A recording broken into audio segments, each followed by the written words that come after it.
ng hinahangan. Bawat isa ay may tungkulin. Pangarap ng bansa ay ating amutin. Sa mapayapang maunlad na Pilipinas, may pagkakaisa mula sa ating lakas. Kaibigan, iwan ang sandata. Makulay na kinabukasan, abot sama-sama para sa Republika. Kapayapaan may bigay na pag-asa. Bawat isa ay may tungkulin. Pangarap ng bansa ay ating abutin. Sa mapayapang maunlad na Pilipinas, may pagkakaisa mula sa ating lakas. Iisang bansa, iisang wika, isang lahi, isang pinilihi.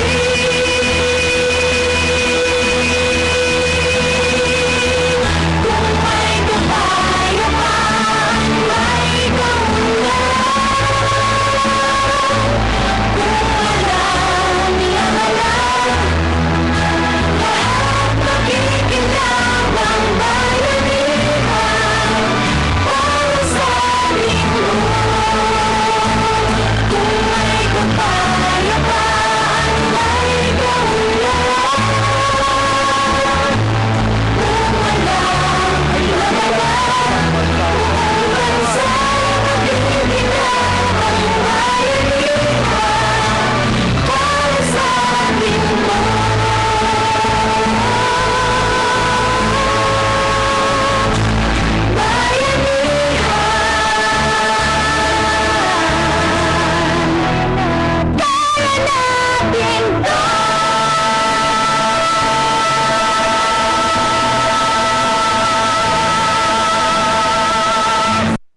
Mga kasama na yung buntag, adlaw na Domingo karon, February 2, 2014, live gikan dinhi sa Harmony Center. Mag-ubad-ubatahan po na sila sa 8 sa buntag sa atong programang Talasag ng Mamamayan. Kauban na po ang ato ang Senior Officer Sir George Bernisay aron sa paghatag sa ato ang mga activities at ang mga latest activities o sa ato ang mga aktibidad nga nagtarayan hangtod karon. Okay, so maayong buntag sa 44 ka mga barangay ning dakbayan sa Iligan sa ato ang mga kasikbit na report o sa bang bayan ni atong syudad. Titib sa mabot atong Sibya mayong Domingo kanilang panana sa ato ang mga city officials, barangay officials, mayong buntag o mayong pagpaminaw, mayong buntag sa inyong Sir George. Mayong buntag kasamang Jose Chris o mayong buntag sa atong mga kahigalahan diri sa atong dakbayan, Iligan City. Kasamang Jose Chris, gusto lang nako pasalamatan una ang atong mga kaisuunan nga padayon sa ilang pagsuporta o pagpamati o paghulat sa atong programa kada Domingo alas 7:30 ang takna hantod alas 8 kada Domingo sa buntag. O usab pa ni gusto nako i-greet ang atong mga kasundaluhan dira sa 4th Mechanized Infantry Battalion sa Camp Pintoy, Suarez, Iligan City nga gipangunahan sa atong battalion commander nga si Lieutenant Colonel Danilo G. Ibon. Mao man ang atong mga kasundaluhan o mga opisyalis dira sa 2nd Mechanized Infantry Brigade nga gipangunahan pod sa atong maabtikon nga Brigade Commander Colonel Denny P. Harris. Sirs, sa inyong mga sirs, mayong buntag dira. Diyan maayong buntag o maayong pagpaminaw karon ato ang hisgutan na Sir George na ang mga latest activities na mahimo sa ato ang mga kasundaluhan last week. Kasamang Jesse Chris, bali i-remind lang na ako ang atong mga kaigsuunan nga daghan po nag-text katong niaging semana sa ato kung unsa daw ang kumusta ang atong security situation diri sa atong dakbayan o man diri sa Lanao del Norte within sa among area of operations kay tungod sa gakahitabo karon sa Maguindanao sa katong mga dili pa aware kung sa gakahitabo dito medyo naay gamay nga kagubot. So diri sa atong area of operations mao man ang Iligan City, padayon ang pagkandak nato sa atong mga sundaluhan uban ang Philippine National Police sa pagkandak og mga checkpoint operations sa mga entry ug exit diri sa Iligan City, dili lang diri sa main highway kung asa nato kita ang mga kasundaluhan og mga PNP, mao man sa mga hilit-hilit nga mga lugar diri sa Iligan City ug sa Lanao del Norte na atong mga tropa nga ipang deploy para i-maximize o mabantayan ang pagsulod ug ang paggawas sa mga katawhan diri sa atong area of operations kasama ang Jesse Chris. Okay, so monitored siya tanan sir, no, especially sa tuang mga higilang barangays na dinhi sa dili lang dinhi sa dakbayan na sa Bigan o sa ibang panato nga area of operations. Oo, kasamang Jesse Chris, continuous yun ang atong pag-adto bisan sa mga hinterland barangays atong ginamonitor na kay mauna para masigurado nato ang safety sa atong area of operations kasamang Jesse Chris. Okay, so especially na kung kahiling duman last week, sunod-sunod ang tuang masinati ng mga pag-ulana. So, ado na po yung mga kuanswer na, ado na mga affected o ado na po tayo ato ang mga kasundaluhan, ado na gitang mga relief operations. In partnership sa atong mga sigaiya nga mga stakeholders diri sa atong dakbayan kasamang Jesse Chris, mao man ang atong mga kaisuunan nga nasa LGU sa barangay LGU nato sa atong syudad, nag-adto ta sa mga hintay barangays diri sa Iligan City. Actually dili lang hintay barangays kasamang Jesse Chris kay ang atong mga barangay nga affected diri sa coastal area sa Iligan City ato pud sila nahatagan og mga relief goods ug kini mga relief goods dahil kasamang Jesse Chris mao ning mga goods nga nakolekta nato sa mga nagkalain-lain nga mga concern ng mga stakeholders diri sa Iligan City. Okay, especially itong mga nagkadaiyang organization nga adunay pakabana sa tuang mga o sa tuang katawhan dinhi sa Iligan. Oo, kasamang Jesse Chris, so nahitabuan na katong nagsugod ang low pressure area nga nag-umpisa og ulan-ulan 2 weeks ago atong January, na natay mga gihimo nga mga coordinations o gining mga stakeholders nga naghatag gipang kolekta nato ni gipang repack sa atong mga kasundaluhan para mahatag sa mga affected barangays. Amo na ang katong last 27 January, isa lang kini sa naghatag ta og mga relief goods dito sa Rugomon. Ang atong mga kasundaluhan o mga nagparticipated nga mga stakeholders nga mga civilian niadtog kita dito sa Rugomon, sa sentro sa Rugomon para mahatagan og mga relief goods ang mga affected nga mga pamilya. Actually kasamang Jesse Chris, ang na-identify dito sa Barangay Rugomon, 33 families ang medyo naapektahan gyud. Mo ni sila mga pamilya kasamang Jesse Chris sa isa ka parte sa highway dito nga medyo nagbitak ang yuta. Okay, so dito ni sa Rugomon, na ba ni siya sir katong panahon ka kusog kaayo ang ulan nga ni push through ang project? Aside aning paghatag natong relief goods katong niagi kasamang Jesse Chris, katong imong gina-mention karon mao katong January 20, okay. natay gikandak nga civic action program dito sa Barangay Rugomon nga maski grabe ang ulan, medyo taas-taas o heavy ang current sa pagtabok dito sa suba, gipush through yapon sa atong mga kasundaluhan kay nag-expect ang mga tao kasamang Jesse Chris para sa adtong activity. So sa hantod sa makaya sa atong mga kasundaluhan bisan adtong panahon nga medyo delikado, gi-push through nato, giadtuan gid nato ang mga atong mga kaigsuonan dito sa Barangay Rugomon. Okay, so pinag-iusab sa pagpaningkamot na sa to ang pipila ka mga nagpakabanan niya sibilyan din sa to ang sentrong bangin sa syudad no tungod kay di kinahanglan usab sa ato ang katawhan dito sa Barangay Rugomon ang tabang. Oo, kasamang Jesse Chris. So aside adto katong atong gidala nga relief dito sa Barangay Rugomon atong 27 January, naapod kita yung mga nagkalain-lain pod nga maghatag o pag-distribute og mga relief goods diri sa syudad pareha dito sa Hinaplanon. Nag-coordinate kita sa ilang barangay kapitan o naghatagan ang actually 200 30 families ang atong hatagan dito kasamang Jesse Chris. 240 families in the Philippines, no? Medyo daghan sila pero dili pagod sila tanan ang hatagan kay ang gi-priority lang sa atong mga stakeholders o ang gi-priority sa barangay is katong nalista lang ang mga actual gid nga nag-evacuate sa ilang lugar o niadto sa designated evacuation center sa barangay. Mao ni ang mga pamilyang nagihatagan gid nato og gi-priority nga mahatagan og mga relief goods kasamang Jesse Chris. Okay. So aside ana so dito sa tuang himo nga relief goods distribution dito sa Barangay Rugugod. Unsa pa yung mga activities nato gina last week, sir?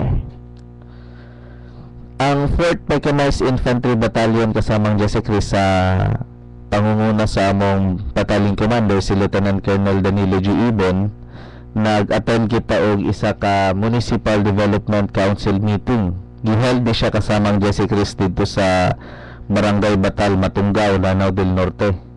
Uban pud nato ang among company commander nga naka-designate dito sa 43rd Mechanized Infantry Company. Bali kini nga kumpanya kasamang Jesse Chris mao ni ang kumpanya nga gi-cater sa security operations dito sa Matunggaw. So nagkandak sila ang munisipyo mismo nga gipangunahan sa atong ABC President ug ni Mayora. Nagkandak sila og Municipal Development Council meeting ug nag-attend ang atong mga kasundaluhan kasamang Jesse Chris. Okay, so sa ako ang nasaran usab, sir, no, kung wala ko nasayop usab sa gihatagan og pagpagada sa ni Mayor Aisha. Mayor Aisha is ang kining pag-promote sa IPSP bayanihan sa AFP. Oo, dako mong pasalamat kasamang Jesse Chris ug wala kami nag-expect na ang IPSP Bayanihan ang current nga campaign plan sa Philippine Army, actually sa tibuok Armed Forces of the Philippines, nahimo niyo topic dito sa meeting o gipakita nila nga isa kini nga pagbag-o sa atong mga kasundaluhan nga dili na lang ta puro gyura-gyura sa una kundi kinahanglan ng atong pagtinabanay ug na-appreciate kana ug dako pud among pagpasalamat nga na-appreciate kini sa among mga key stakeholders mao ang atong local government unit dito sa Matunggaw kasamang Jesse Chris. Okay, so hangtod karon padayong pa natin mga answer no na ay mga programs nga nakahan-aw regarding ano pag-promote nato sa IPSP. Sa karon kasamang Jesse Chris ang atong mga programa for IPSP campaign plan nato is naka-focus pa ta karon sa atong mga hintay barangays diri sa Iligan City. So kining mga civic action program mao man ang atong mga relief goods o mga grocery items distribution, isa na kini ka part sa paghimo nato o sa pag-implement nato sa campaign plan nga IPSP Bayanihan kasamang Jesse Chris. Kay when we say sa nasulti na nato sa una nga bayanihan, ang gakahitabo to aning civic action program mao man sa pag-distribute nato og mga grocery items gina conglomerate nato ang mga stakeholders, nagkalain-lain nga mga stakeholders, ga-coordinate sa ila, ga-kolekta ta og support ug kini nga support nga mahatag nila sa ato gina-isa nato ni og mao nang time pag medyo ubay-ubay nato makolekta, mao na ang time nga mahatag nato sa atong mga taigsuonan nga gapanginahanglan kasamang Jesse Chris. Okay, so inaana no og hangtod karon padayon gihapon na sa mga aktibidad ang ato ang mga kasundaluhan sa Fort Mechanized Infantry Battalion. Kailan po ato Sir George last Friday tungod kay adunay gibantayan ng usa ka bagyo kining bagyo nga Basyang no dinhi sa ato dinhi sa bahina sa Mindanao. So adunay coordination nga nahitabo tali sa AFP ug sa ICTRMC dinhi sa Iligan. Medyo kalit-kalit ganito nga meeting kasamang Jesse Chris o tama gyud tong gisulti ni Engineer Cesar Yamuta nga emergency meeting gyud to kay that morning atong Friday nagpatawag siya og emergency meeting para sa tanan concerned, tanan stakeholders, tanan offices nga naa diri national, both national ug local offices diri sa Iligan City. Nagpatawag kay tungod gani atong kaming nga bagyong Basyang nga sa last report adto nga time is same route gyapon katong giagian ni bagyong Agaton katong niagi. So nakita nato kasamang Jesse Chris nga grabe ang pagsuporta sa atong mga kaigsuonan nga mga government offices para dito nga meeting, kay ang kada isa nagrepresenta kasamang Jesse Chris. Okay. So, after sa gipay nga emergency meeting, ado may media briefing po sunod after ato sa inyong meeting, sir. Friday hapon. So, muna, padayon gyapon ang pag-monitor o gani. Pasalamat ta sa Ginoo kay kagahapon nakasibati ta sa sa kainit sa adlaw. Oo, kasamang Jesse Chris o daghan yun nag-text po nga gahapon to nag-expect ang atong mga kaigsuonan nga mag-ulan-ulan, pero actually wala, mao na nga medyo nakaginhawa ang atong mga rescue teams. Okay.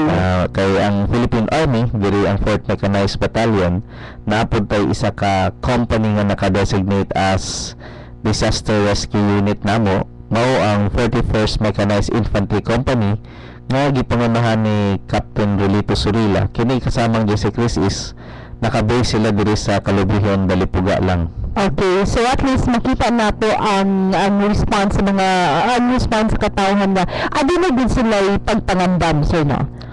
Oo, pero dito sa meeting day kasamang Jesse Chris na lang ko gusto i-share pud sa atong mga taga-paminaw nga kung medyo daghan to na istoryahan. Actually murag half day gud mi nahuman bago na-kompleto ang atong preparation sa pag-abot ni bagyong Basyang, pero na sila yung mga na-mention, especially ang atong mga kaigsuon, atong mga barangay captains kasamang Jesse Chris, mga concerns nato sa mga barangay, mga concern nga katong niaging kay katong sa pag-abot ni bagyong Agaton na sila ay nasulti nga ang walay problema kasamang Jesse Chris sa atong mga opisyales nga mga agencies diri sa Iligan City, kay kami tanan including ang Philippine National Police, ang Department of Agriculture, actually halos tanan naa dito nagrepresentar sa meeting, naatay kooperasyon na communication nga kahitabo. Ang medyo naalay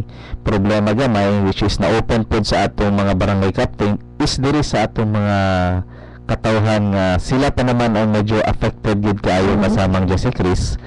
Kay sa panahon nga although dili man tanan kasamang Jesse Chris, ang uban lang na mention nila nga sa panahon nga gisultian na ang atong uban mga kaigsuonan nga naa sa mga danger areas, danger zones, nga mag-evacuate na, napay uban nga medyo gapagahit pa kasamang Jesse Chris. So mauna ang hangyo namo mauman sa atong CDRRMO nga pag-abot sa panahon nga mga ingani, kung pwede unta makipag-cooperar ta sa atong mga barangay officials or so sa atong mga rescuers, kay mas nakabalo sila kasamang Jesse Chris kung unsa gyud kahitabo. Kung unsa ato nakita, dili na actually nga masulti nato nga safety na kita. Kay ang atong mga eksperto nga na-assign diri sa CDRRMO, kabalo sila kung asa padulong ang kakusog sa ulan, mao na nga ilang ma-assess nga kinahanglan na mag-backward ang atong mga kaigsuonan once nga maghatag na si barangay captain nato og sinyales nga kinahanglan dapat mag-backward umata, kung pwede unta makipag-cooperar ang atong mga kaigsuonan. Kay kining ginahimo sa atong mga opisyalis is para lang pud ni sa ilang mga constituents, para lang pud sa mga katawhan kasamang Jesse Chris. Okay, nalagay sa especially kining mga nagpuyo sa daping sa kasubaan kay tanan nila buta ng tubig, pero of course masayo naman ato mga kapitan kung sa mga posibleng bangatan o giingon ato ang sitwasyon.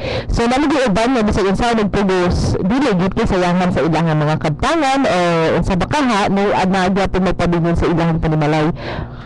Oo, kasamang Jesse Chris, pero kining mga butang to, ang kinabuhi og ang butang dili na siya comparable para sa atong mga kaigsuonan. O kung unsa man gani ang mga desisyon nga isulti ni kapitan sa iyang mga kabarangay, actually gikan na siya sa advice gikan sa atong CDRRMO kasamang Jesse Chris, kay gadepende lang pud si kapitan sa desisyon nga iyang himuon kung unsa isulti sa atong CDRRMO. Okay, so inana na kung unsay mga pahimang no ato ang yung kuan kinahanglan gid ang kooperasyon sa katawhan. So sa hangyo usab nga gipaabot ni Angel sa sayo mo tatawhan sa ICJRMC nga kuan no kini mga special kaning naa sa mga akadeng mga katawhan nato nga naa sa barangay is kung unsay mga kinahanglan na gid kooperasyon kaning lakay. Do importante nga adunay mga mureski gilayon panahon na sa mga ingon panahon gani ng mga kalamidad apan dili unta apan dili kinahanglan nga mag-agad pa sila og unsay lakang himuon unsay mando nga buhaton sa lokal nga panggamhanan unsay mando nga ipagawa sa barangay kapitan kundi dili kinahanglan gid ang pagpangandam sa tag sa nato. Oo, kasamang Jesse Chris og in connection sa imong gisulti nga ingana na sulti po dito nga mas maayo na lang nga maghimo ta og mga preventive measures or mga lihok para maiwasan nato ang mga bagay-bagay ang disgrasya kaysa naman nga moabot pa ta sa punto nga mag-rescue ta kasamang Jesse Chris.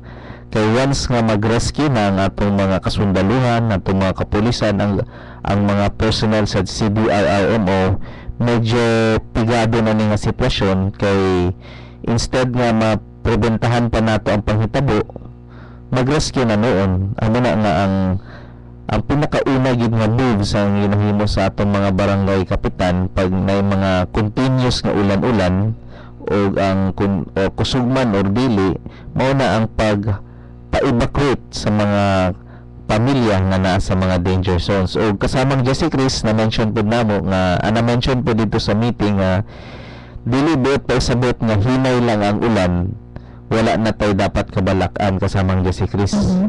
Kay although diri sa atong palibot hinay lang ulan ang ulan dito sa nearby areas nato ang according sa CDRRMO kung continuous lang yapon na anay epekto diri sa atong dakbayan kasamang Jesse Chris as mentioned katong sa una ang Iligan City is basin ni siya kasamang Jesse Chris. Yes.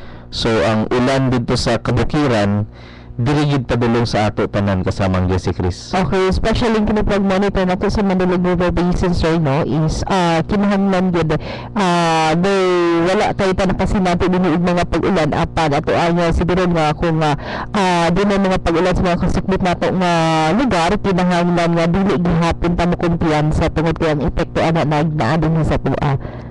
Oo, kasamang Jesse Chris. So, amo na, mabalik na po kita, mamati kita ang kada isa ka pamilya, ang kada isa ka individual kung unsay isulti sa atong mga government officials, sa atong mga barangay officials kay mas nakabulo ni sila kung unsay kinahanglan nato buhaton kasamang Jesse Chris.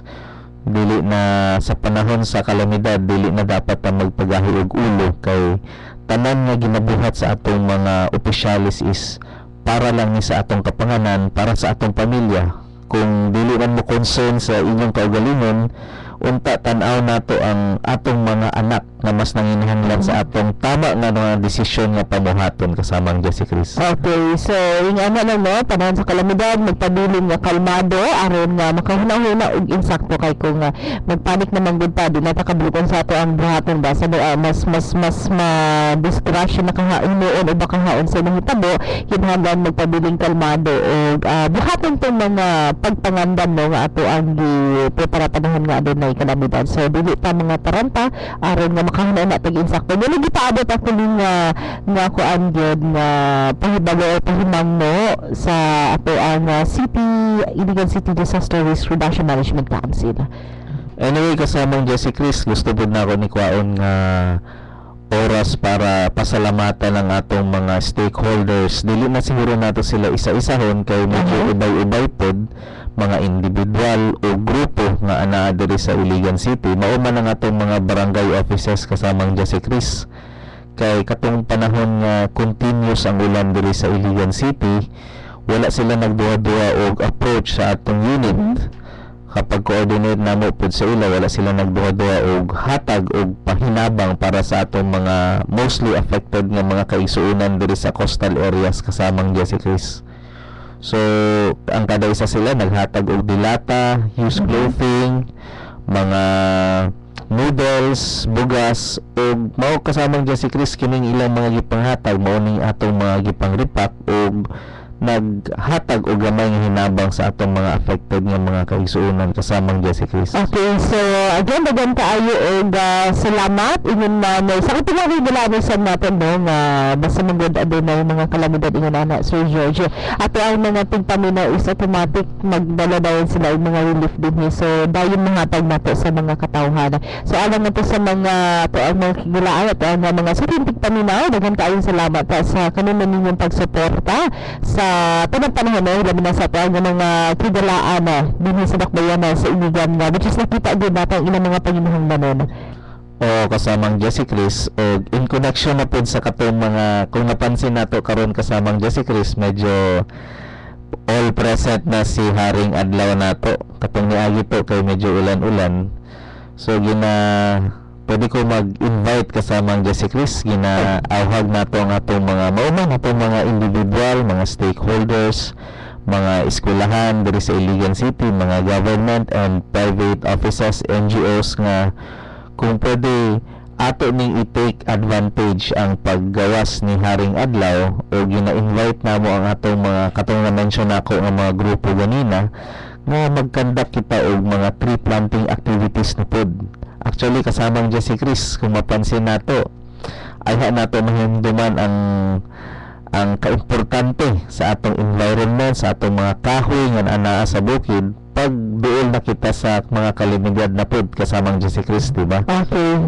So, ginahangyo nato sila nga kung na sila yung mga tree planting activities instead of bisag unsa nga mga activities ilang mahuna-hunan, ginaawhag nato sila nga mag-conduct og mga tree planting activities ug dili magduha-duha og duol sa among unit ang 4th Mechanized Infantry Battalion kay kami makasuporta kami sa mga ing-ani nga mga klase nga mga activities kasamang Jesse Chris, maka-provide ta og transportation assistance, manpower ang magtabang og tanom kasamang Jesse Chris ug mauman ang mga maka-support pod kita og produce og mga seedlings kasamang Jesse Chris in partnership pod sa Department of Agriculture nato. Okay, so kining tree planting mga kasama no, kinahanglan nga kung mahimo kita tanan no, mananumgid ta kay usa ni sa mga nakahan-ay nga programa sa National Greening Program.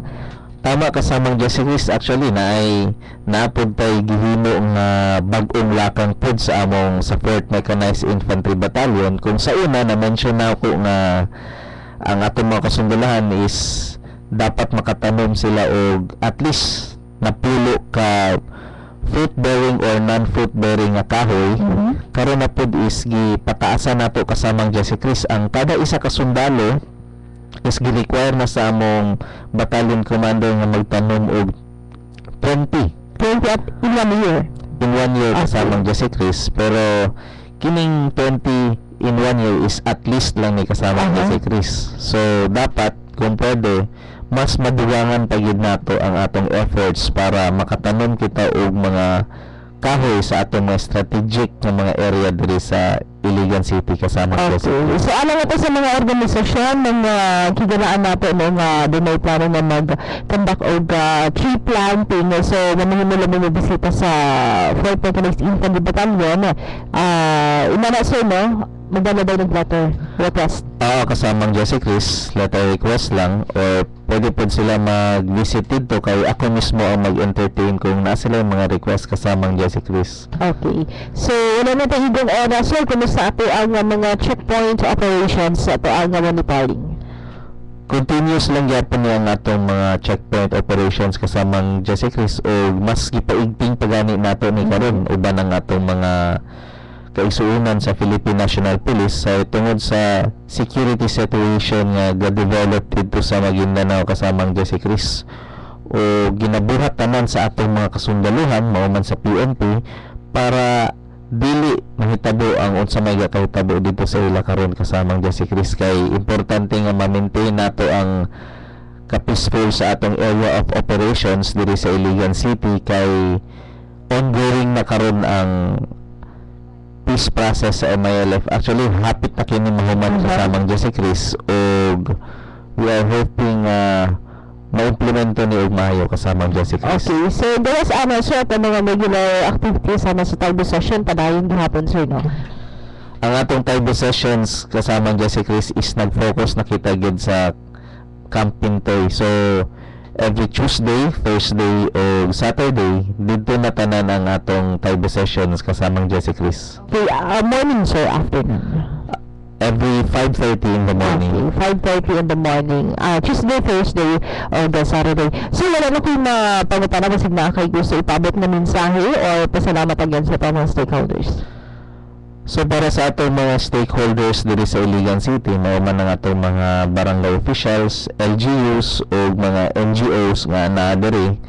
Salamat kaayo sa inyong padayon nga pagsuporta sa mga activities para sa atong mga kaigsuonan diri sa Area of Operations sa 4th Mechanized Infantry Battalion, ug unta dili kita masumhan og suporta kay sa tinuray lang daghan kaayo ang gapanginahanglan sa atong suporta, especially sa atong mga kaigsuonan nga naka-base diri sa mga hinter barangays sa Iligan City ug mauman sa mga hinter barangays nga affected pud sa mga kahimtangan dito sa Area of Operations sa 43rd Mechanized Infantry Company nga naa sa Matunggaw ug Pantawaragat ug mauman sa atong 42nd Mechanized Infantry Company nga naka-base pud sa Balui kasamang Jesse Chris. Okay, so again, daghan kaayong salamat o mensahe sa iyong kusa may ipapot sa itong mga second paminaw. Sa atong mga upcoming pa nga activities, hatag kami og advice sa atong mga kaigsuonan nga unta magpadayon sila og suporta kay kining mga activities nga makatabang sa atong mga kahigalahan dili mi kaya nga himuon lang sa atong mga kasunduluhan.